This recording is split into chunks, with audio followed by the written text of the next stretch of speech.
తెలుగు సినీ ప్రేక్షకులకు మెగా అభిమానులకు నమస్కారం. మా ఎస్విసి సంస్థకి రామ్ చరణ్ గారికి చిరంజీవి గారికి ఎంతో అనుభవ సంబంధం ఉంది. మా ఇద్దరి మధ్యలో చరణ్ గారికి నా మధ్యలో మంచి రిలేషన్షిప్ ఉంది.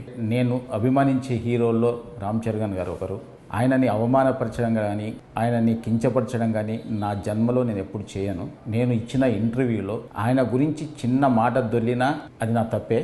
అది జరిగిందని అభిమానులు అనుకుంటున్నారు కాబట్టి వాళ్ళకి నిజంగా నేను క్షమాపణ చెప్తున్నా. చరణ్ గారికి కూడా క్షమాపణ చెప్తున్నాను. అంటే నాకున్న ఆయన రిలేషన్ని నేను పాడు చేసుకోదలుచుకోలేదు. ఎందుకంటే జనం ఈరోజు మాట్లాడుతున్న మాటలు కానీ బయట ట్రోలింగ్స్ కానీ అభిమానుల బాధలు కానీ నేను అర్థం చేసుకోగలను. ఎందుకంటే ఒక హీరోని అలా అన్నప్పుడు ఎవరు కూడా భరించలేరు. నేను అన్న ఇంటెన్షన్ అలా కాదు. మాకున్న రిలేషన్స్లో మాకున్న క్లోజ్నెస్లో నేను మాట దొర్లాను తప్ప ఆయనను అవమానపరచడానికి కాదు. మాకు మెగా హీరోలతో అందరితో మాకు మంచి సంబంధాలు ఉన్నాయి. వరుణ్ తేజ్తో ఒక ఫిదా కానీ, సాయి ధరమ్ తేజ్తో 2 సినిమాలు, చరణ్ గారితో 2 సినిమాలు చేశాం. చిరంజీవి గారు ఎప్పుడు మా రాజుగారితో కానీ నాతో ఎప్పుడు మాట్లాడుతూనే ఉంటారు. ఇలాంటి అనుబంధం ఉన్న వాళ్ళని అవమానించే పర్యంత మూర్ఖుని కాను నేను. దయచేసి అందరు అభిమానులు అందరూ అర్థం చేసుకోవాలి. సంక్రాంతికి గేమ్ చేంజర్ రిలీజ్తో పాటు సంక్రాంతికి వస్తున్నాం సినిమాని ఒప్పుకోకపోయి ఉంటే, ఆయన చెయ్యొద్దు అని ఉంటే ఆ సినిమా రిలీజ్ అయ్యేది కాదు.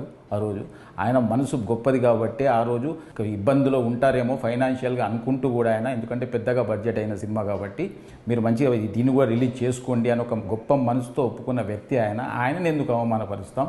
దయచేసి నేను ఆయన మాటలు కానీ అపార్థం చేసుకుంటే ఫ్యాన్స్కి అందరికీ నేను క్షమాపణ చెప్తున్నా. దయచేసి మా రిలేషన్ పాడు చేయొద్దు.